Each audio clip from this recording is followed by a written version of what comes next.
আমার আল্লাহ রাব্বুল আলামিন বলে, বান্দা শোনো, আসমানের নিচে নীল গগনের উপরে যারা তোমরা বসবাস করো, আজকে হিন্দু হোক আর মুসলমান, জৈন হোক আর খ্রিস্টান, সনাতন হোক আর গৌতম, যত রকম সৃষ্টি আর যত রকম ধর্মাবলম্বী আছে, সবারই একটাই উদ্দেশ্য, মহান স্রষ্টাকে পাবো কেমন করে, মহান স্রষ্টার পথ কেমন করে অনুসরণ করব।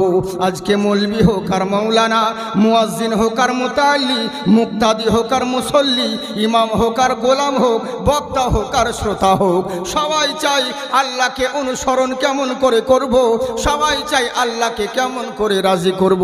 কিন্তু দুঃখ হলো একটা, আল্লাহ কিসে রাজি হবে, কোন পথে গেলে আল্লাহকে পাওয়া যাবে, এটা আমরা কেউ জানলাম না। অনেক ভাইদেরকে দেখি নিজের হাতে মূর্তি তৈরি করে আবার নিজেই তাকে উপাসনা করে, আবার কতজনকে দেখি এক হাঁটু গঙ্গার পানিতে নেমে সূর্যের দিকে মুখ করে পূজা শুরু করতে লাগে। ওম গঙ্গেশ্বরী মা জগৎপতি বিধাতাময়ী, ওম জলেশ্বরী জলেশ্বরী মহালক্ষ্ম দয়ামতী, এরা এইভাবে পূজা পাঠ করতে লাগে। কেননা ওরা ভাবে সূর্য আছে বলে দিনের মুখ দেখতে পাই, সূর্য না থাকলে অন্ধকারে ডুবে মরতাম, তার মানে সূর্যই হলো শক্তিমান আর সূর্যই হলো ভগবান। এর জন্য সূর্যের পূজা করে। জিজ্ঞেস করলে বলবে, মৌলানা এরই লেগেই পূজা করছি, কারণ সূর্যকে বানানেওয়ালা একজন রয়েছে, তার উপাসনা যেন পেয়ে যায়, তার সান্নিধ্য যেন পেতে পারি। এই জন্যে দিক বিদিক গির্জায় যাচ্ছে, চার্চে যাচ্ছে, নানান জনা নানান কর্মে লত রয়েছে, উদ্দেশ্য একটাই, কেবলমাত্র মহান স্রষ্টার পথ দেখব। কিন্তু দুঃখ হলো একটাই, কোন জায়গায় গেলে, কোন পথে গেলে আল্লাহকে পাওয়া যাবে, আমরা কেউ একবারও যাচাই করলাম না। রব্বুল আলামিন আকরামাল আকরামিন, মাবুদ তুমি বলো, তোমাকে পেতে গেলে কোন জায়গা যেতে হবে। অনেক মানুষ তো আছে 40 দিন ধরে চিল্লা করে বেড়ায়, হাঁড়ি হান্ডা দিয়ে পিকনিক করে বেড়াচ্ছে, বলে কিসের জন্যে করো, বলে আল্লাহকে পাওয়ার জন্যে। একটা মাস রমজানের রোজা রাখে, 11টি মাস চিচিং ফাঁক, পাত্তা পাওয়া যায় না। জিজ্ঞেস করলে বলবে, মৌলানা একটা মাস রোজা রাখছি আল্লাহ পাওয়ার জন্যে। সবারই একটাই উদ্দেশ্য, আল্লাহকে কেমন করে পাওয়া যাবে, রোজার মাধ্যমে না, নামাজের মাধ্যমে না, হজের মাধ্যমে না, চিল্লার মাধ্যমে। এক একজনা এক এক রকম পথের দিকে অনুসারী হয়েছে। কিন্তু জেনে রাখুন, আল্লাহ বলে, বান্দা শোনো, তোমাদের চাওয়াতে কিচ্ছু যায় আসে না, বিনিময়ে আমাকেও তো চাইতে হবে। ধরুন একটা উদাহরণ দিলাম, আমি আজকে জালসায় এসেছি, আমার মেরাজ ভাই, হাজিকুল ভাই রাম অনেক রকম আমার জন্য আইটেম করেছে, খাসির মাংস থেকে আরম্ভ করে যা কিছু পেরেছে, 10,000 টাকার বাজেটের আইটেম করেছে। সত্যি ভাবিয়েন না, এমনি বলছি। হ্যাঁ, ধরুন অনেকগুলো আইটেম করেছে, কিন্তু আমি খাবো রাম। এবার আমার সামনে এনে বলছে, হুজুর খাসির মাংস খান। আমরা চলবে না, থাইরয়েড আছে। বলে রসগোল্লা, ওটাও চলবে না, যেহেতু সুগার আছে। আসলে সব কিছু নাই, এমনি এক্সাম্পলের জন্য বলছি। এবার কি খাবেন তাহলে? তেলে ভাজা খান। আমি বললাম, ভাই তেলে ভাজা ও তো মুখের মজা, কিন্তু পেটের সাজা, ও তো চলবে না। বলে কি খাবেন? বলে আমি কোথাও এলে গেলে, সময় পেলে, ভালো হলে কেউ দিলে 1 কাপ চা খাই, বাকি ডাল চাল, আতর চাল, মুরগির ঝাল কিচ্ছু চলে না ভাই। বললে, হুজুর কি করলে খুশি হবেন? বলে আমার জন্য ডাল সিদ্ধ আর আলু ভর্তা হলেই যথেষ্ট, অন্য কিছুরই প্রয়োজন নেই। আপনি চিন্তায় পড়ে গেলেন, হুজুরকে খুশি করার জন্যে 10,000 টাকার আইটেম করলাম, এ তো বেকার হয়ে গেল, এগুলো তো কিছুই খাবে না, শুধু শুধু খরচাটাও হলো, হুজুরও খুশি হলো না। অতএব আমাকে জিজ্ঞাসা যদি আগে করতেন, এত টাকা আপনার খরচা হতো না, বাজেটগুলো বেঁচেও যেত, আমাকে উদ্দেশ্য ছিল খুশি করার, আমিও খুশি হয়ে যেতাম। তাই সারা জিন্দেগি মানুষ আল্লাহকে পাওয়ার জন্যে নানান জনা নানান পথ অনুসরণ করতে লেগেছে, কিন্তু কোন পথে গেলে আল্লাহকে পাওয়া যাবে এটা কেউ জানলো না। আল্লাহ তুমি বলো, তোমাকে পেতে গেলে কোন পথ যেতে হবে? আমার আল্লাহ বলেন, মাইয়ুতি রাসূলা ফাকাদ আতা আল্লাহ, যারা রসুলের পথ অনুসরণ করলো তারা আমি আল্লাহর পথ অনুসরণ করলো। সুবহানাল্লাহ। যারা রসুলের ইতায়াত করলো, রসুলের पैरवी করলো, তারা যেন আমার ইতায়াত করলো। এবার হচ্ছে প্রবলেম একটাই, এখানটাতে তো ভেজাল হয়ে গেল। আপনি বলবেন হুজুর আমরা কেন, কে বলছে নবীকে ভালোবাসি না? আমরা সবাই নবীকে অনুসরণ করি, সবাই নবীকে ভালোবাসি, কিন্তু একটা কথা জেনে রাখবেন, যাকে ভালোবাসবেন তার কথাগুলো কেউ মানতে হবে। শুধু মুখে বলছো সবাই আল্লাহকে ভালোবাসি, রসুলকে ভালোবাসি, এরকম বললে হবে না। আল্লাহর রসুল বলেন মা আতাকুমুর রাসূলু ফাখুযুহু ওয়া মা নাহাকুম আনহু ফান্তাহু। যারা মুখে বলো আল্লাহর রসুলকে ভালোবাসি, মুখে বললে হবে না। আল্লাহর রসুল যেটা দিয়েছেন সেটা সাদরে গ্রহণ করো, আর যেটা থেকে নিষেধ করেছে সেটা থেকে বিরত থাকো। বুঝলেন তো? তাহলে প্রকৃত ভালোবাসা হবে। हाँ तुम अपना दामन बिछा के मांगो, हुजूर देंगे जरूर देंगे। हाँ नबी के नाम का नारा जो लगा नहीं सकता, नबी की महफिल में जो आ नहीं सकता, अगर मेरा नबी इजाज़त ना दे तो किसी का बाप भी जन्नत में जा नहीं सकता। बुझले? हाँ शेर पढ़ना कोई खेल नहीं होता, बद अकीदों से हमारा कभी मेल नहीं होता, जिसको निस्बत है मेरे गौसो ख्वाजा से उसका एटीएम कभी फेल नहीं होता। मोहब्बत के साथ बोलिए सुभान अल्लाह। तुम अपना दामन बिछा के मांगो, हुजूर देंगे जरूर देंगे, हुजूर देंगे जरूर देंगे। दिलों को काशा बना के मांगो, हुजूर देंगे जरूर देंगे। तुम अपना दामन बिछा के मांगो, हुजूर देंगे जरूर देंगे। তাই তোমরা শোনো, যারা নবী মুস্তাফার অনুসরণ করে গেল তারাই মহান আল্লাহর পথ অনুসরণ করলো। এবার প্রবলেম হচ্ছে একটা, অনেকজন বলে তাই নাকি? বললে হ্যাঁ, ও তো মুসলমানদের জন্য, যারা আল্লাহকে পেতে চায় তারা যেন নবীর ইত্তেবা করে, নবীর ইতায়াত করে। ও তো মুসলমানদের কথা, ও তো টুপিওয়ালাদের কথা, কিন্তু আমরা তো মানব না। আচ্ছা চিন্তা করে দেখুন, আমরা মুখে বলি কিন্তু গায়ের মুসলমান ভাইরা বলে মুসলমানদের কোরআনে বলা হয়েছে মুসলমানদেরকে নবীর ইতায়াত করতে হবে, তাহলে আল্লাহকে পেয়ে যাবে, কিন্তু আমাদের জন্য তো বলা হয়নি। আরে তোমাদের জন্যও বলা হয়েছে। কোরআন কখনো মুসলমানদের জন্য নয়, কোরআন এবং নবী মুস্তাফা পৃথিবীর বুকে নির্দিষ্ট কোনো জাতির জন্যে, মুসলমানের জন্যে নাজিল হন নাই, আবির্ভাব হন নাই। যত সমগ্র সৃষ্টি রয়েছে সকলের জন্যেই নবী রহমত হয়ে আগমন হয়েছেন, আর কোরআন হেদায়াতের বাণী হয়ে নাজিল হয়েছেন। কিন্তু এরা কেউ জানে না। অনেকজন অনেক রকম কথা বলতে থাকে, তোমাকে কোরআন মানতে হবে না, তোমার ধর্মগ্রন্থ দেখো তাহলে খুঁজে পাবে। বলে কেমন করে? একবার লক্ষ্য করে দেখো কোন নবীর কথা বলা হয়েছে। ওম গীতাঞ্জলি মহালক্ষ্যম দয়ামতি, ওম হেরি চর্চ নমস্তস্যৈ নমস্তস্যৈ, ওঙ্কার করুলামা। পৃথিবীর বুকে, আমি কেটে কেটে বলছি তাড়াতাড়ি লয়, কি বলছে শুনুন। পৃথিবীর বুকে জেনে রাখো, আজকে যারা তোমরা বিরোধিতা করতে আছো, আজকে কিছুদিন আগে আপনারা জানেন, দেখেছেন তীর্থেশ্বরীতে আজানের জন্য নানান জনা নানান রকম কর্ম করতে আছে। মসজিদের উপরে মিম্বারের উপরে উঠে এরা ছাদ থেকে মাইককে নিচে ফেলে দিল। লোকগুলো দাঁড়িয়ে দাঁড়িয়ে দেখতে আছে, কি করছে রে? মাইকগুলোকে ফেলে দিয়ে এরা সেলফি তুলছে আর লোকদের দেখাচ্ছে, বলছে দেখো মুসলমানদেরকে নিস্তনাবুদ করে দিব। অথচ অন্য জায়গায় নয়, পশ্চিম বাংলাতে। আবার শুধু এটা নয়, আজকে 4 দিন ধরে মুর্শিদাবাদের মধ্যে ঝামেলা চলছে। এরই জন্য ইন্টারনেট বন্ধ। এরা ভেবেছিল ইন্টারনেট বন্ধ করে দিব যেন খবরটা বাইরে না ছড়ায়, কিন্তু নেট বন্ধ করে আরও বিপদে পড়েছে। যেটা ভয় করছিল সেটা আরও দ্বিগুণ বেড়ে গেল। বুঝলেন তো? এরকম ঝামেলা চলছে। এবার আপনারা বলবেন যে কেন এরকম হচ্ছে? মুসলমানরা শান্তিপ্রিয় চাই, আমরা কখনো অশান্তি চাই না, বিশৃঙ্খলতা ঘটাতে চাই না, কিন্তু এরা মানছে না। কেউ বলছে মৌলভী সাহেব আজান বন্ধ করতে হবে, কেউ বলছে 5 বার দেওয়ার দরকার নেই, 1 বার দিতে হবে। আবার কেউ কেউ বলে দিচ্ছে চলবেই না, সাউন্ডলেস আজান দিতে গেলে মুখে দাও, মাইকে দেওয়া চলবে না। ঘুমের ডিস্টার্ব হচ্ছে, কেউ বলছে অসুবিধে হচ্ছে, আমরা বাজার ঘাট করি, প্রবলেম হচ্ছে, আজান দেওয়া চলবে না। আজান বন্ধ করতে হবে, ডাইরেক্ট বলতে পারে না। ইসলাম ধর্ম শেষ করতে হবে, প্রথম একটু একটু দিয়ে শুরু করতে হবে। আগে আজান বন্ধ হোক, তারপরে নামাজের পিছনে লাগবো।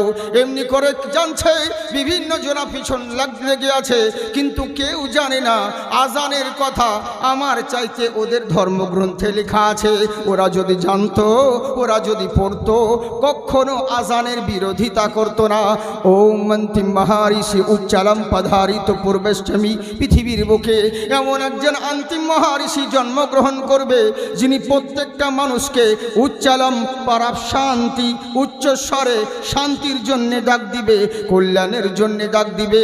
আমরা মসজিদে বলি হাইয়া আলা সালাহ, হাইয়া আলাল ফালাহ, এসো নামাজের দিকেই, এসো কল্যাণের দিকেই। আমরাও যাই বলি, ওদের ধর্মগ্রন্থে সেটাই বলা হয়েছে। ওই যে মহান ঋষি জন্মগ্রহণ করবে, প্রত্যেকটা মানুষকে, হিন্দু হোক আর খ্রিস্টান হোক আর মুসলমান হোক, সকলকে শান্তির জন্য ডাক দিবে। উনার ডাকে যদি তোমরা সাড়া দিতে পারো, এখানেও কামিয়াব হবে, ওখানেও লাভবান হবে। আর যদি মনে করো নবীর কথা মানব না, নিজের মন মতন চলবো, রক্তের জোরে, ক্ষমতার জোরে মানুষকে মানুষ বলে মনে করো না, যা ইচ্ছে তাই করো, মুসলিমদের উপর অত্যাচার করো। কেননা তোমরা একটা কথাই তোমাদের মাথায় ঢুকিয়ে দিয়েছে, তোমাদের পণ্ডিতরা একটা কথা মাথায় ঢুকিয়ে দিয়েছে, শ্রীবানম মহালক্ষ্যম ওম রাম রাম সত্য হে। মরে যাবে, শ্মশানে পুড়িয়ে দিবে, সব পাপ মাফ হয়ে যাবে, কেসা খতম হয়ে যাবে। তোমাদেরকে এই ঢুকিয়ে দিয়েছে, এই লেগে রক্তর জোরে যা ইচ্ছে তাই করে বেড়াও, মানুষের উপর জুলুম করো, অত্যাচার করো, নির্যাতন করো। টুপিওয়ালাদের দেখতে পারো না, ভাবছো মরে যাব, শ্মশানে পুড়িয়ে দিবে, সব পাপ মাফ হয়ে যাবে। এটা ভুল ধারণা। জ্ঞানরূপম অতি ভয়ঙ্করা। জেনে রাখো, গুরু নানক বলতে আছেন, পৃথিবীর বুকে যদি মনে করো যার্রা পরিমাণ অন্যায় করে থাকো, কিঞ্চিত পরিমাণ যদি অত্যাচার করে থাকো, যদি পাপ করে থাকো, মরে যাওয়ার পরে শ্মশানে পুরালে পরিত্রাণ পাবে না। অতি ভয়ঙ্করা। তোমার জন্যে মহান স্রষ্টা যে তোমাকে সৃষ্টি করেছেন, উনার দরবারে চূড়ান্ত ভয়ঙ্কর শাস্তির তোমার জন্যে ব্যবস্থা আছে। বুঝলেন? মরে গেলে কেসা খতম হবে না। আমরা মুসলমানরাও তাই ভাবি যে মরে যাব, মৌলভী সাহেবরা জানাজা পড়িয়ে দিবে, কবরে মাটি দিয়ে চলে আসবে, সব কেসা খতম হয়ে যাবে। কিন্তু আল্লাহ কি বলে, কাইফা তাকফুরুনা বিল্লাহি ওয়া কুনতুম আমওয়াতান ফাআহইয়াকুম সুম্মা ইউমিতুকুম সুম্মা ইউহয়িকুম সুম্মা ইলাইহি তুরজাউন। আল্লাহ পাক বলেন, কি করে অস্বীকার করো বান্দারে, যেদিন তোমার নাম ছিল না, ঠিকানা ছিল না, দুনিয়ার কোনো মানুষ তোমাকে চিনত না, দুনিয়ার কোনো মানুষ তোমাকে জানতো না, তোমার অস্তিত্ব ছিল না। যেই বাবা তোমাকে জন্ম দিয়েছে, ওই বাবাও তোমাকে জানতো না। যেই মায়ের গর্ভে জন্ম নিয়েছো, ওই মাও তোমাকে চিনত না। একবার জেনে রাখো, আজকে বিশাল বড় বক্তা হতে পারো, বিশাল বড় ডাক্তার হতে পারো, বিশাল বড় মাস্টার হতে পারো, কিন্তু তোমার ফ্ল্যাশব্যাকে যাও, তোমার অস্তিত্বটা কি একবার ভেবে দেখেছো?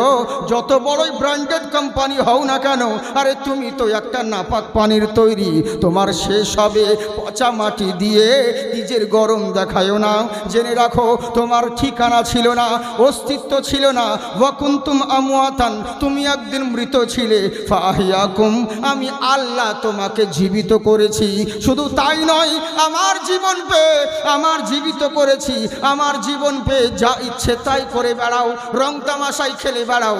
কখনো দেখি বলো আজকে প্যান্ডেল কত সুন্দর, কখনো দেখি এর ওর প্রশংসা করে বেড়াও, কখনো কোনো মেয়েকে দেখলে বলো মেয়েটা কতই না সুন্দর, কখনো বলো বক্তাকে দেখে বক্তাটা কতই না সুন্দর, কখনো কোনো মৌলবীকে দেখে বলো মৌলবীটা কতই না সুন্দর।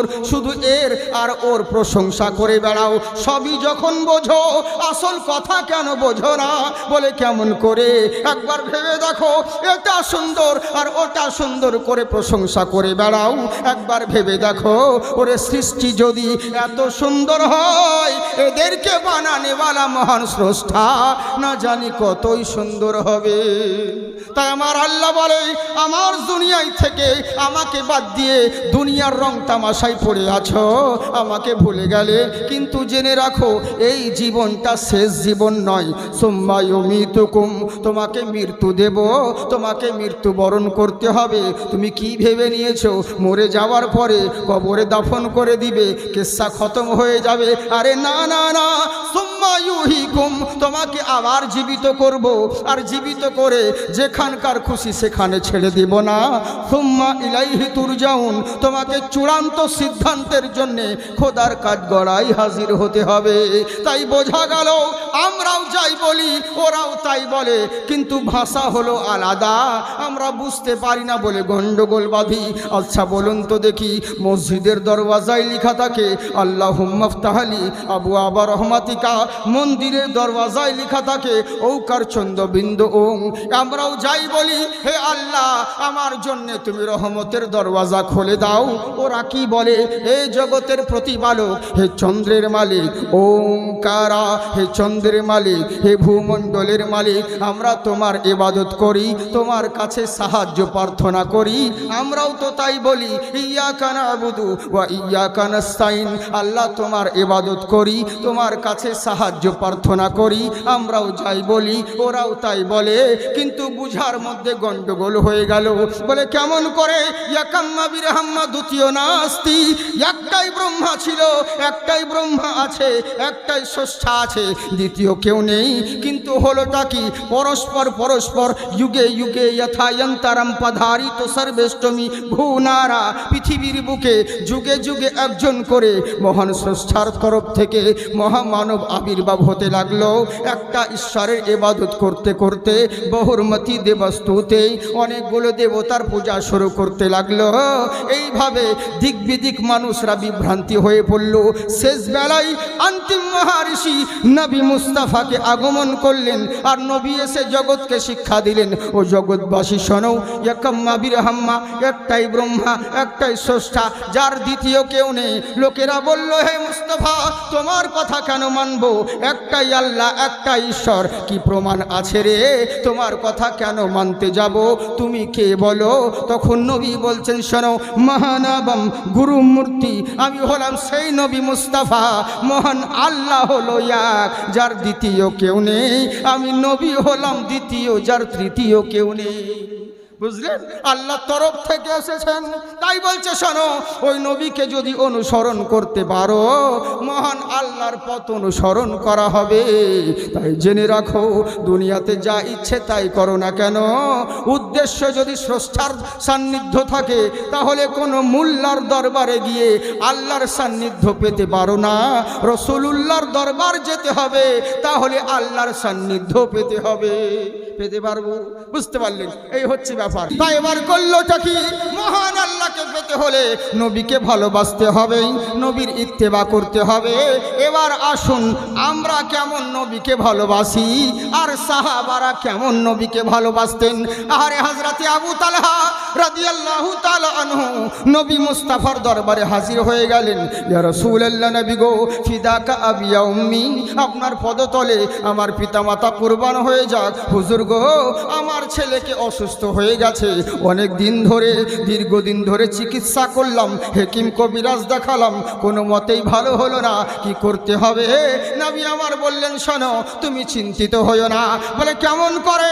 তোমার ছেলেকে যদি মরণ থাকে কেউ বাঁচাতে পারবে না, আর তোমার ছেলে যদি মরণ না থাকে কেউ কোনোদিন মারতে পারবে না। তবে একটা কথা বিশ্বাস রাখো, আল্লাহ যেটা করেন সেটা ভালোর জন্যে করে। আজকে জাকির যদি বক্তব্য দিতে দিতে হয়তো সিলাই কেটে গেল, হয়তো ব্লাড পড়তে লাগলো, জালসা বন্ধ হয়ে গেল, তাই বলে ঘাবড়িয়ে যান না যে আল্লাহ খারাপ করলো। না না না, আল্লাহ যা করে ভালোর জন্যে করে। আজকে জালসা হতে হতে প্যান্ডেল যদি ভেঙে পড়ে যায়, ঘাবড়াবার দরকার নেই, আল্লাহ যা করে ভালোর জন্যে করে, এইটুকু বিশ্বাস রাখতে হবে। আমার আল্লাহ যা করে তা ভালোর জন্যে করে, এটুকু বিশ্বাস আছে তো? আল্লাহ যা করে ভালোর জন্য করে। কেমন ভালো করে চিন্তা করুন। তাই আমার নবী বলছেন, আবু তালহা শোনো, আমার আল্লাহ যেটা করেন সেটা ভালোর জন্য করে। তুমি তুমি চিন্তিত হইও না। তোমাকে মনে হবে খারাপ, আশা আন তাকরাহু খাইরাও ওয়া হুয়া খাইরুল লাকুম ওয়া আশা আন তুহিব্বু শাইআও ওয়া হুয়া শাররুল লাকুম। এমন জিনিস হতে পারে যেটাকে তুমি ভালো মনে করছো, অথচ ওর মধ্যে তোমার খারাপ লুকিয়ে আছে। আবার এমন জিনিসটাকে খারাপ মনে করে দূরে ছুঁড়ে ফেলে দিচ্ছ, অথচ ওর মধ্যে আল্লাহ ভালাই লিখে রেখেছে। আল্লাহু ইয়ালামু, আল্লাহ সব জানেন, ওয়া আনতুম লা তা'লামুন, তোমরা কেউ জানো না। তাই বিশ্বাস করো আল্লাহ যা করে ভালোর জন্য করে। তাই বললেন শোনো, আমার সাহাবী করলেন কি, সন্তানকে কোলে করে নিয়ে বাড়ির দিকে রওনা হলেন। সামনে ইহুদির সঙ্গে দেখা। বলে এই আবু তালহা কোথায় গেছিলে বলো? বলে নবীর দরবারে। বলে তোমার মতন তো বোকা কাউকে দেখি নাই। বলে কেন বলছো এই কথা? বলে কেন বলবো না, অনেক জায়গা থাকতেই, অনেক চিকিৎসার ব্যবস্থা থাকতেই নবীর দরবারে কেন গেছো? আরে তোমার ছেলে অসুস্থ হয়েছে, হাকিমের কাছে যাবে, কবিরাজের কাছে যাবে, নবীর কাছে গিয়ে কি লাভ হবে? ইহুদি যেমন ওই কথা বলেছিল, এখন অনেক মুসলমান আছে ওরাও এই কথাই বলে, নবীর কাছে গিয়ে কি লাভ হবে, মদিনা গিয়ে কি লাভ হবে। আমরা অনেকজন বলে বেরোলি বলবি শুধু বারবার নবী নবী কেন করে? আরে নবীর কথা বলবো নাকি তোমার বাপের কথা বলবো? কার কথা বলবো? বলে তোমরা সব জায়গায় নবী নবী করো। বলে আজান দিতে হবে নবীকে ডাকবো, নামাজ পড়তে হবে নবীকে ডাকবো, সব কিছুতে নবী করো। অ্যাক্সিডেন্ট হয়ে গেলে নবীর মিলাদ করো, ছেলে আবার গাড়ি কিনলে নবীর মিলাদ করো, খাতনা মুসলমানি দিলে নবীর মিলাদ করো, নবীর নামে জিকির করো, চাল্লিশা করো, নবীর নামে জিকির করো, চাহারুম তিজা যা কিছু করো, শুধু নবী নবী নবী নবী করো। কেন তোমাদেরকে বিরক্ত লাগে না? ওদেরকে প্রশ্ন করা হলো, আচ্ছা বলো তো দেখি, তুমি প্রত্যেক দিন ভাত কেন খাও, পানি কেন পান করো? তুমি তো আজকে ডাল কদ্দুতে ডালে খেলে, কালকে ঝিঙেতে ডালে খাবে, আজকে আলু ভর্তা খেলে কালকে কল্লা ভর্তা খাবে, কিন্তু পানি তো রোজ রোজ সব সময় পান করো, দিনে 5 বার 6 বার পানি পান করো। কেন পান করো বলো? একই জিনিস বারবার পান করতে কি বিরক্ত লাগে না? তখন বলে মাওলানা, পানি পান করি এর জন্যে যাতে জীবন বেঁচে যায়। আবে গাধা, আমরাও নবীর জিকির করি এর জন্যে যাতে ঈমান বেঁচে যায়। বুঝলেন? ঈমান বেঁচে যাওয়ার জন্যে আমরা নবীর জিকির করি, এরা জানে না। তাই বলছে শোনো, কেন নবীর কাছে গেছিলেই হাকিমের কাছে যাবে? চলো আমি নিয়ে যাচ্ছি, অমুক একটা কবিরাজ আছে, ওই জায়গায় গেলে তোমার ছেলে সুস্থ হয়ে যাবে। আবু তালহা বলছে শোনো, যতক্ষণ জীবন রয়েছে, যতক্ষণ আমি বেঁচে আছি, বেঁচে থাকাকালীন ইসলাম বিরোধী, শরীয়ত বিরোধী ট্রিটমেন্ট আমি করব না। আমার বিশ্বাস আছে আমার ছেলে যদি মরেও যায়, আর জানতে হবে আল্লাহ ভালোর জন্য করেছে। আমার ছেলে যদি বেঁচেও যায় তাহলেও জানতে হবে আমার আল্লাহ ভালোর জন্য করেছে। তবে জেনে রাখো, 1টা মিনিট কারো যদি হায়াত থাকে কেউ মারতে পারবে না, আর যদি কারো হায়াত না থাকে 1000 চেষ্টা করলে পরেও কেউ বাঁচাতে পারবে না। তকদির হে বদনসিব তো সৈয়দ ক্যা করে, সর পে গিরি পাহাড় তো ফরিয়াদ ক্যা করে। বুঝলেন? তাই এবার বললে শোনো, নবীর কাছে গিয়েছি, নবীর কাছে যাব না তো কার কাছে যাব? ইহুদিকে পারল না, ওখানে বলতে গেলে অনেক কথা চলে আসবে। চলে গেলেন সোজা বাড়ির দিকে রওনা হলো। বিবি জিজ্ঞাসা করে, ওগো প্রাণের স্বামী, কি বলল নবী আপনাকেই? বলে চিন্তিত হয়ো না, কারণ মুমিনরা কখনো চিন্তা করে না। আমার আল্লাহ বলেন, ওয়ালা তাহিনু ওয়ালা তাহজানু ওয়া আনতুমুল আলাউন ইন কুনতুম মুমিনিন। তোমরা চিন্তিত হয়ো না, তোমরা ঘাবড়িয়ে যেও না, তোমরা টেনশন করবে না, তোমরা দুঃখিত হবে না। কেন? তোমরাই হবে জয়ী, তোমাদের হবে উচ্চশির, সম্মানের উচ্চ শিখরে মুসলিম তোমরাই থাকবে। শর্ত হলো একটা, ইন কুনতুম মুমিনিন, তোমাদেরকে মুমিন হতে হবে। বুঝলেন তো? সব জায়গায় জয়লাভ হবে, কিন্তু তোমাদেরকে মুমিন হতে হবে। তাই বিবি রে, তুমি চিন্তিত হয়ো না। আমার নবী বলেছেন শোনো, যদি আমার ছেলে বেঁচে যায় তাহলে এটা জানতে হবে এটাও আল্লাহ ভালোর জন্য করেছে, আর যদি মরে যায় এটাও জানতে হবে আল্লাহ ভালোর জন্য করে। কারণ আমার আল্লাহ কারো খারাপ করে না, আল্লাহ যা করেন সেটা ভালোর জন্য করে। তাই আমার আল্লাহ রাব্বুল আলামিন আল্লাহ যা করেন সেটা ভালোর জন্য করে। কেমন করে মন দিয়ে শুনুন। সওদাগর বাদশা আর গোলাম ছিল মুসলমান, বাদশাও মুসলমান গোলামটাও মুসলমান, কিন্তু বাদশার চাইতে গোলামের ঈমান ছিল মজবুত, গোলামটা ছিল মজবুত, তার ঈমান হলো মজবুত। বারবার একটাই কথা বলতো, আমরা কেউ তসবিহ করি সুবহানাল্লাহ সুবহানাল্লাহ আলহামদুলিল্লাহ আলহামদুলিল্লাহ, ওই গোলামটা শুধু একটাই কথা বলতো, আল্লাহ যা করে ভালোর জন্য করে, আল্লাহ যা করে ভালোর জন্য করে। বারবার একই কথা বলতো, কিন্তু আল্লাহর কি কুদরত, হঠাৎ করে একদিন বাদশা গোলামের আঙুল কি হয়ে গেছে, গোলামকে দেখে বলছে, গোলাম রে একবার দেখতো দেখি, আমার আঙুলে পোকা লেগে গেছে, মনে হচ্ছে কি এমন যন্ত্রণা করছে। গোলাম তাকে দেখাচ্ছে, গোলাম তখন বলছে, হুজুর চিন্তা করবেন না, আল্লাহ যা করে ভালোর জন্য করে। বাদশাকে এই কথা বলল, কিন্তু মনে মনে রাগ হচ্ছে বাদশার, কারণ ঈমান কমজোরি, মুসলিম হলে হবে কি, ঈমান কমজোর রয়েছে।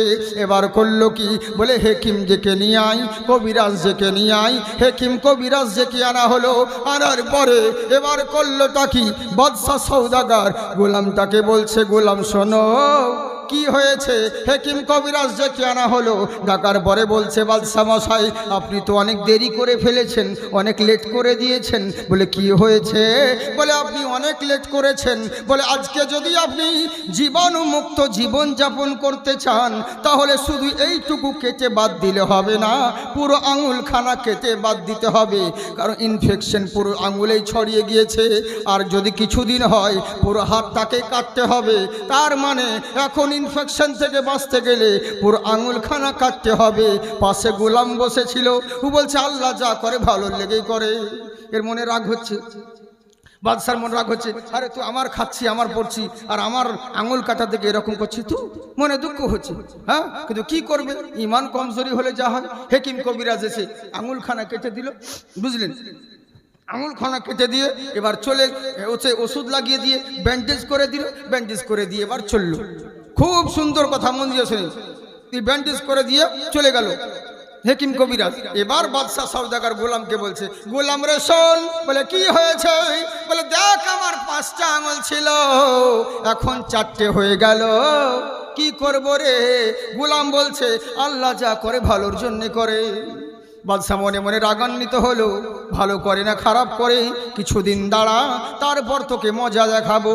একদিন হয়ে গেল, 2 দিন হয়ে গেল, কিছুদিন হওয়ার পরে সওদাগর বাদশা গোলামকে বলছে, গোলাম রে চল একবার, বালাখানায় মন টিকছে না, একবার জঙ্গলে শিকার করে আসি। বলে চলুন জাহাবানা, আল্লাহ যা করে ভালোর জন্যে করে। মানে শুধু এই কথাই বলতো, আল্লাহ যা করে ভালো লেগে করে, আল্লাহ যা করে ভালো লেগে করে। কি করবে, বলে চল ভালো করে না খারাপ করে তোকে দেখাবো। এবার জঙ্গলে শিকার করতে গিয়ে গোলামকে বলছে, গোলাম রে একবার দেখ তো জঙ্গলের মধ্যে কি কুয়া আছে। বললে হ্যাঁ। বলে কুয়ার ভিতর পানি আছে কিনা একবার ভালো করে লক্ষ্য কর। হ্যাঁ, বললে কুয়ার ভিতরে পানি আছে কিনা দেখ। এবার সওদাগরের কথা শুনে গোলামটা পানি আছে কিনা এই বলে যেমন কুয়ায় উবুর হয়ে দেখতে যাবে, বাদশা করেছে কি, পা দুখানা ধরে কুয়ায় ফেলে দিয়েছে। যেমন কুয়াতে গোলামটা পড়ছে, তবু বলছে আল্লাহ যা করে ভালোর জন্যে করে। ওরে আল্লাহ যারে চাই বাঁচাতে কে মারিতে পারে, পানির ভিতর অতল সাগর হতেও আসে ফিরে আল্লাহ। তুমি জাল্লে জালালাহু, শেষ হবে না তোমার গুণগান। সুবহানাল্লাহ বলেন। হ্যাঁ, তা এবার করলো কি, এবার গোলামটা কুয়ার ভিতরে পড়ছে, তাও বলছে আল্লাহ যা করে ভালোর জন্য করে। কেমন ঈমান দেখুন। এবার করলো কি, সওদাগর মনে মনে চিন্তা করে, ভালো করে না খারাপ করে। এবার কুয়ার ভিতর পড়লি, এবার বুঝবি ঠালা। এবার করলো কি, এই জঙ্গলে শিকার করতে গেছে, শিকার করতে করতে করলো কি, সন্ধে হয়ে গেল। সওদাগর রাস্তা হারিয়ে দিল, চিন্তায় পড়ে গেল কি করবো রে, কোনো রকম এই রাতটা জঙ্গলে কাটাতে হবে।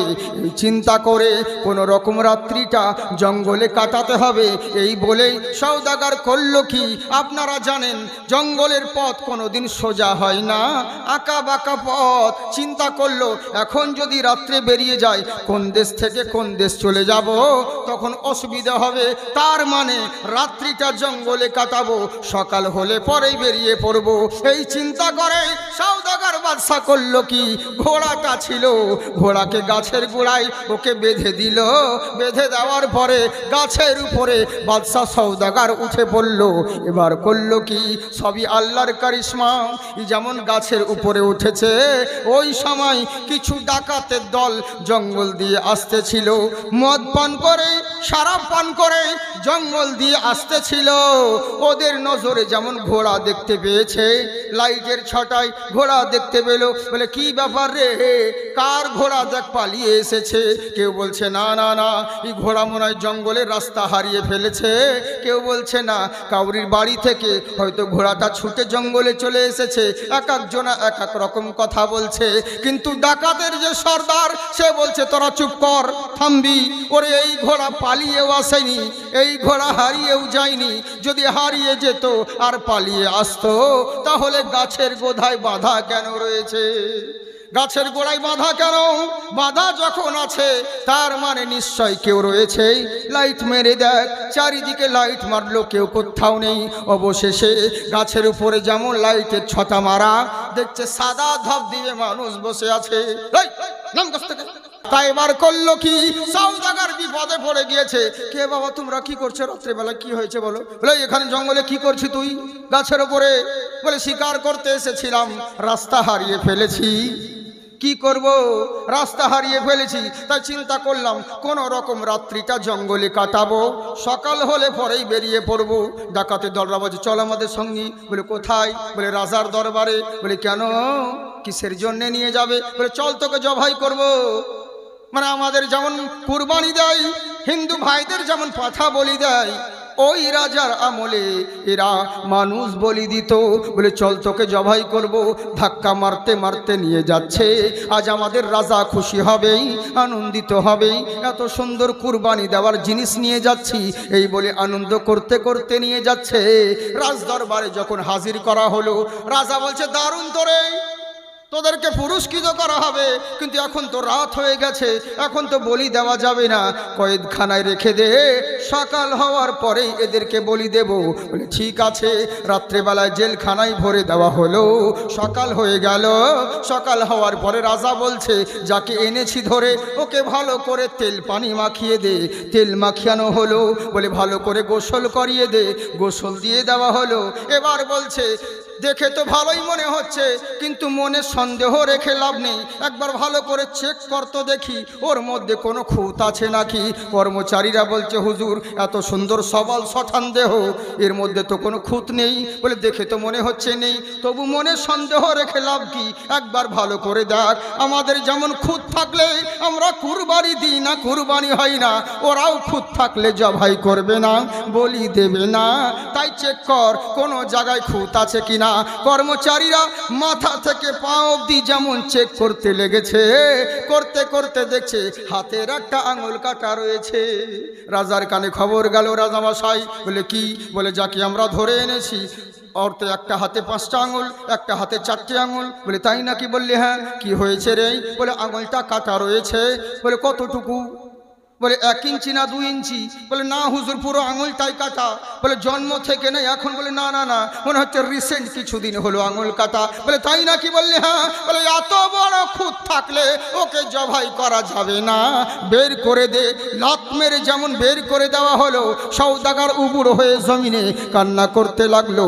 রব্বুল আলামিন আমার গোলাম বলেছিল আঙুল কাটার সময় আমি দুঃখ করেছিলাম, কিন্তু গোলাম বলেছিল আল্লাহ যা করে ভালোর জন্যে করে।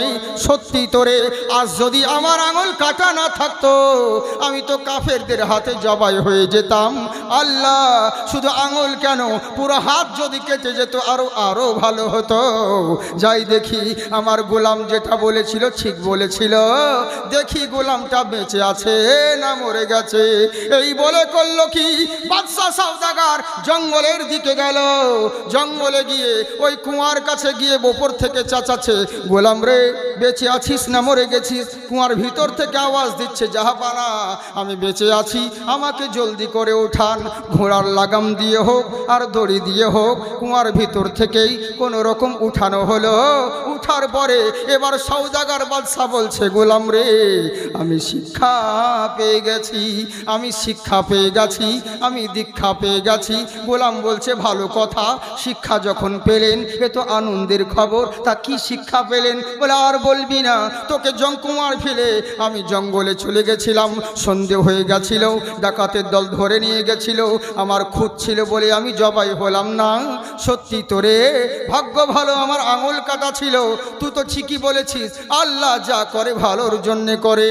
বললে, হ্যাঁ ঠিকই বলেছি, কিন্তু সওদাগর বলছে, কিন্তু একটা জিনিস বুঝতে পারলাম না, আমার আঙুল কাটা ছিল, আমি জবাই হলাম না, এর লেগে বুঝে গেলাম আল্লাহ যা করে ভালোর জন্যে করে। তুই যে কুয়াতে পড়লি তাও বললি আল্লাহ যা করে ভালোর জন্যে করে। আমি ভাবলাম কুয়াতে ভালো মন্দ খাবার তোর লেগেছিল, ওরই লেগেই হয়তো বললি, কিন্তু এখন তো শুনছি তুই তো কষ্টেই ছিলি, তাহলে কেন বললি আল্লাহ যা করে ভালো করে? বলে, শুনুন বাদশা মশাই আপনাকে বলি। বলে, বল রে। বলে, আপনি আমি দুজনেই জঙ্গলে শিকার করতে এসেছিলাম। বললে, হ্যাঁ।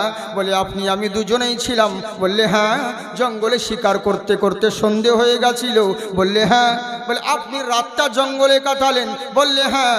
আপনার সঙ্গে আমি থাকলে একই অবস্থা হতো, দুজনকেই জঙ্গলের রাতটা কাটাতে হতো। বলে, হ্যাঁ হতো। ডাকাতের দলরা আপনাকে ধরে নিয়ে গেল। বললে, হ্যাঁ।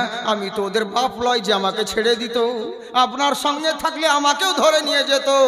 আপনার খুঁত ছিল বলে আপনি জবাই হলেন না, আমার তো কোনো জায়গায় খুঁত নেই, আমি তো জবাই হয়ে যেতাম।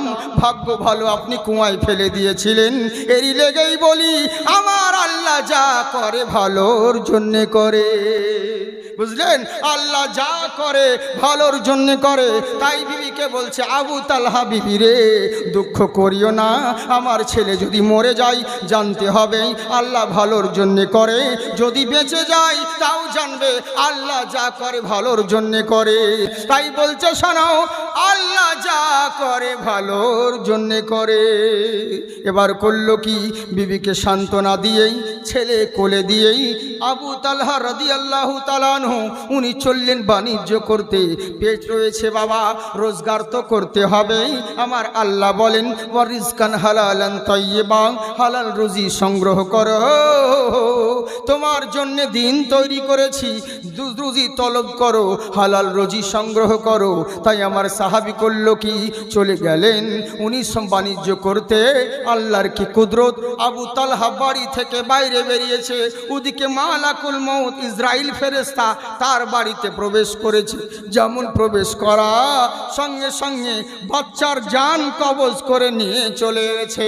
এবার মা জননী ছেলেকে ধাক্কা ধুক্কি মারে, সারা শব্দ পাই না। আহারে মা জননী বুঝতে আর বাকি রইল না, আমার ছেলে আর দুনিয়াতে নেই, প্রাণ পাখি বিদায় নিয়েছে।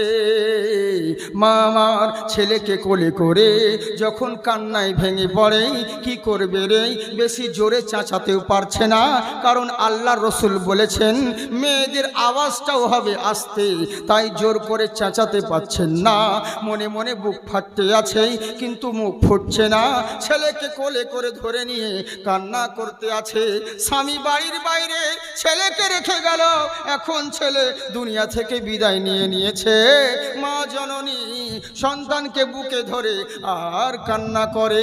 10 মাস 10 দিন মায়ে গর্ভে দিছে ঠাই, রক্ত মাংস খাইয়া মায়ের হবে আইলাম ভাই, ভূমিষ্ঠ হইয়া আমি উঠিলাম কান্দিয়া, শান্ত করিল মায়ে বুকের দুগ্ধ দিয়া। ওরে সন্তানেরই প্রসব হলে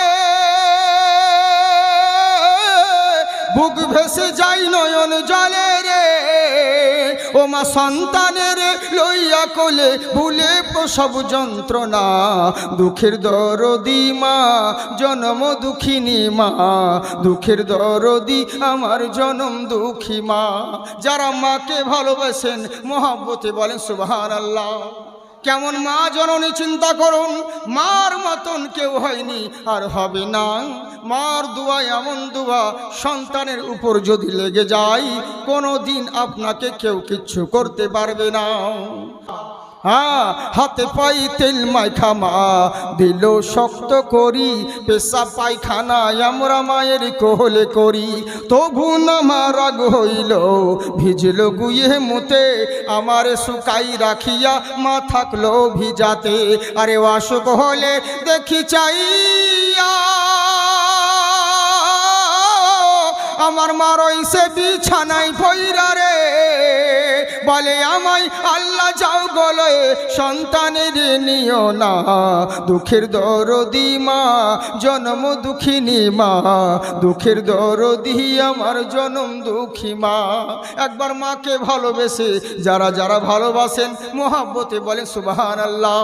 কেমন মা জননী চিন্তা করুন, বহুত পুরাতন কথা ইন্টারনেটে শুনেছেন, আমি বালিহারাতে বলেছিলাম, আজকেও বলছি। আহারে কেমন মা জননী, একটা ছেলে মাকে প্রত্যেক দিন মারধর করে, খেতে দেয় না, পরনের কাপড় দেয় না, দিনরাত অত্যাচার করে, জুলুম করে, নির্যাতন করে, কিন্তু ছেলেরকে কিচ্ছু বলতে পারে না। পাশের বাড়ির ছেলেটার নাম হলো ইকবাল। ইকবাল বলে ছেলেটা বিরক্ত হয়ে সহ্য না করতে পেরে ওই ছেলেটার জন্য থানায় ডায়েরি করে এসেছে। থানায় ডায়েরি করেছে, এই ছেলেটা দিনরাত তার মাকে অত্যাচার করে, জুলুম করে, নির্যাতন করে। মন দিয়ে শুনুন বাপজিরা, যেমন থানায় ডায়েরি করেছে, পুলিশ এসে ধরে নিয়ে চলে গেছে। এবার করলো কি, বুড়ি মার কানে খবর চলে গেল, বুড়ি রে তোর ছেলেকে পুলিশে ধরে নিয়ে গেছে। বলে তাই নাকি? বুড়ি ঝোলা ফেলে দিল, হাঁটতে পারছে না, মনোবল এগিয়ে নিয়ে আস্তে আস্তে করে থানায় হাজির হলো। সিঁড়িতে উঠতে যাচ্ছে আর বলছে আমার ছেলেকে মারবে না, আমার ছেলেকে মারবে না। এই বলতে বলতে বুড়ি মা জননী সিঁড়িতে উপুড় হয়ে যেমন পড়ে গেল। পুলিশ এসে তাড়াতাড়ি এসে বুড়ি মাকে তুলে উঠিয়ে নেওয়ার পরে বলছে, বুড়ি রে এত তাড়াহুড়ো কেন, কি হয়েছে বল, এত জলদি করছিস কেন, এক্ষুনি যে তুই মরে যেতিস। বলে দারোগা বাবু আমার ছেলেকে মারবেন না, আমার ছেলেকে ছেড়ে দিন। বলে কে তোর ছেলে, কি তার নাম? বলে অমুক শেখ, ওইটা হলো আমার ছেলে, আপনারা ধরে এনেছেন। তখন পুলিশ বলছে বেশ করেছি, ঠিক করেছি, ওকে উচিত শিক্ষা দিব, তারপরে তোর ছেলেকে ছেড়ে দিব। তখন পুলিশের পা দুটোকে ধরে বুড়িমা বলছে, দারোগা বাবু আপনার পা দুটো ধরে বলছি আমার ছেলেকে মারবেন না, আমার ছেলেকে ছেড়ে দিন। তখন পুলিশ বলছে, বুড়ি রে এত কেন দরদ দেখাচ্ছিস, এত কেন মায়া দেখাচ্ছিস? ওরে যেই ছেলে তোকে প্রত্যেক দিন মারধর করে, অত্যাচার করে, জুলুম করে, খেতে দেয় না, পরনের কাপড় দেয় না, আর সেই ছেলের লেগে এত মায়া জাগাচ্ছিস কেন? বুড়িমার চোখে মনে হচ্ছে পানি বয় না, রক্ত বইতে আছে। মা জননী কান্না করে আর বলে, দারোগা বাবু আমার ছেলেকে ছেড়ে দিন, ও আমাকে মারুক, আমাকে খেতে না দিক, পরনের কাপড় না দিক, আমাকে কিচ্ছু লাগবে না। ও আমি যতদিন বাঁচব লোকের দুয়ারে দুয়ারে ভিক্ষে করে খাবো, চেয়ে চিনতে খাবো, ছেলের কাছে চাইবো না, পরনের কাপড় লাগবে না, কিচ্ছু ব্যথা হবে না।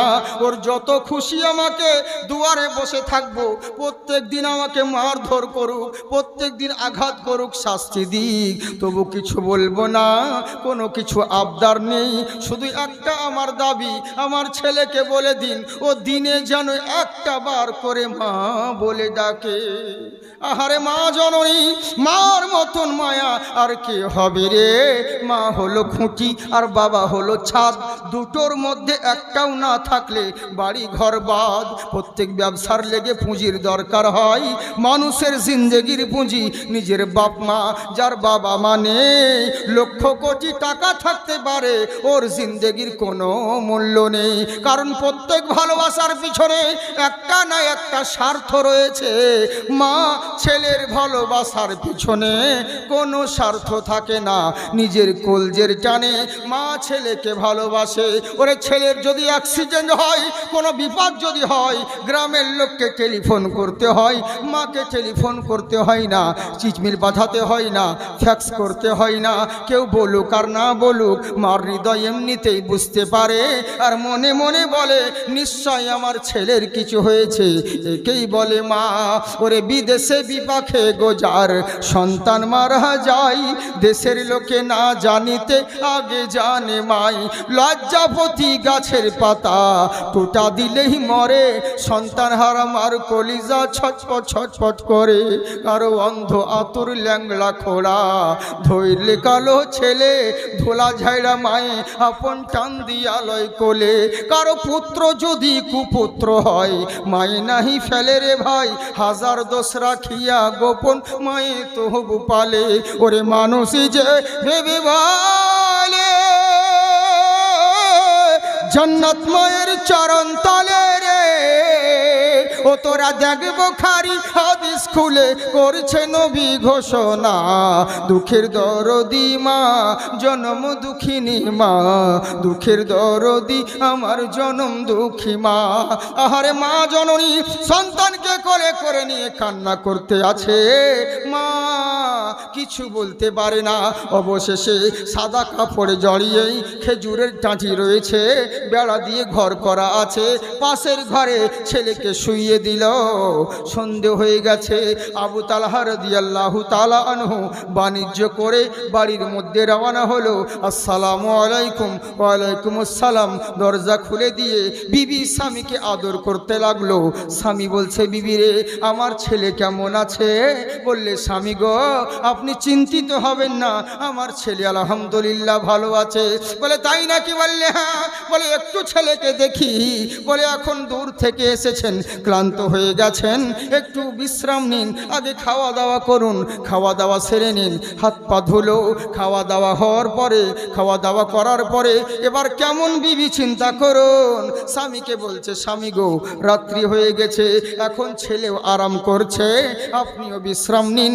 এবার স্বামীকে নিয়ে যেমন ঘুমিয়েছে, যুজ্জিনা লিন্নাসে হুব্বুশ শাহাওয়াতি মিনান নিসা, মার বুকে বাবা আর বাবার বুকে মা, স্বামীর কোলে স্ত্রী, স্ত্রীর কোলে স্বামী, সবই আল্লাহর কুদরত। ওই দুজনের রাত্রিতে মিলন সংস্পর্শ হইল। সকাল হওয়ার পরে স্বামী আর স্ত্রী দুজনেই গোসল করে নিলেন। গোসল করার পরে এবার বিবি স্বামীকে বলতে আছে, স্বামী গো একটা কথা বলবো। বলে, বলো বিবি, কি বলতে চাও?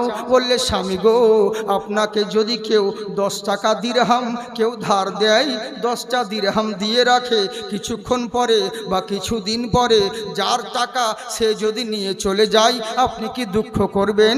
বলে, কেন দুঃখ করব? ও তো ওর মাল ও নিয়ে গেছে, এতে তো আমার আরো আনন্দ হবে, আমার মাথার বোঝ হালকা হবে। বললে, স্বামী গো আপনি চিন্তা করবেন না, আমাদের ওরুসে মহান আল্লাহ একটা সন্তান দান করেছিলেন, ওই সন্তান আল্লাহ দিয়েছিলেন, আল্লাহর আমানত, আবার আল্লাহর হুকুম হয়েছে, আল্লাহ নিয়ে চলে গেছে, আপনি দুঃখ করবেন কিনা বলেন? কি করবে? বুকটা ফেটে গেল, কথা বলতে পাচ্ছেন না। বলে, কোথায় আমার ছেলে? বলে, পাশের ঘরে শুয়ে আছে। বলে, তাই না কি? বললে, হ্যাঁ হ্যাঁ। আবু তালহা ছেলেকে কোলে করে নিয়ে জড়িয়ে কান্না করতে লাগলো। বলে, বিবি গো তুমি এতক্ষণ কেন বলনি? তুমি আজ কালকে মারা গিয়েছে, আজকে অবধি লুকিয়ে রয়েছ, কেন বললে না? বিবি বলছে, স্বামী গো আমার যে নবীর কথা মনে পড়ছে, আল্লাহ রসুল বলেছেন, শোনো, প্রত্যেকটা স্ত্রী তার স্বামীর পদতলে তাদের জান্নাত রয়েছে, জেনে রাখো। স্বামী যেন কষ্ট না পায়, স্বামী যেন দুঃখ না পায়। যারা স্বামীর সেবা করলো, যারা স্বামীকে আনন্দময় রাখলো, জেনে রাখো মহান আল্লাহ তার জন্যে জান্নাতে ঘর দাখিল করলো। শুধু তাই নয়, জেনে রাখো নিজের বাবা মার 3 তালা মহল দেখে গরম দেখায়ও না, স্বামীর কুঁড়ে ঘর হলো তোমার জন্যে জান্নাতের ঠিকানা। বুঝলেন? আমার নবীর কথা মনে বলল, কি করব গো, আপনাকে আনন্দ মুখ দেখে আর দুঃখ দিতে চাইলাম না, এরই লেগে আপনি হয়তো ভেঙে পড়বেন, ক্লান্ত হয়ে এসেছেন। বলে তাই নাকি? বললে হ্যাঁ। ইমানদার স্বামী আর ইমানদার বিবি ছেলেকে কোলে করে নিয়ে নবী দরবারে হাজির হলো। ইয়া রাসূলুল্লাহ, নবী গো, আমার অসুস্থ ছেলেটা ইন্তেকাল করেছে। নবী আমার বললেন, তুমি চিন্তিত হয়ো না, ঘাবড়িয়ে যেও না। আজকের রাত্রিতে স্বামী আর স্ত্রী তোমাদের মিলন সংস্পর্শ হয়েছে, এরই ওসিলাতে মহান আল্লাহ তাআলা আজকের রাত্রির ওসিলাতে দামি দামি মানে গুণী তোমার স্ত্রীর গর্ভে আর একটা সন্তান দান করেছে। বুঝলেন?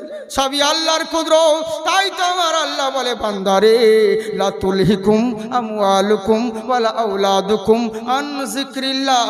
আমি পরীক্ষা করে দেখব আমাকে ভালোবাসো না তোমার সন্তানকে ভালোবাসো, তুমি আমাকে ভালোবাসো না তোমার সংসার ভালোবাসো। বিভিন্ন জিনিস দিক দিয়ে পরীক্ষা করব।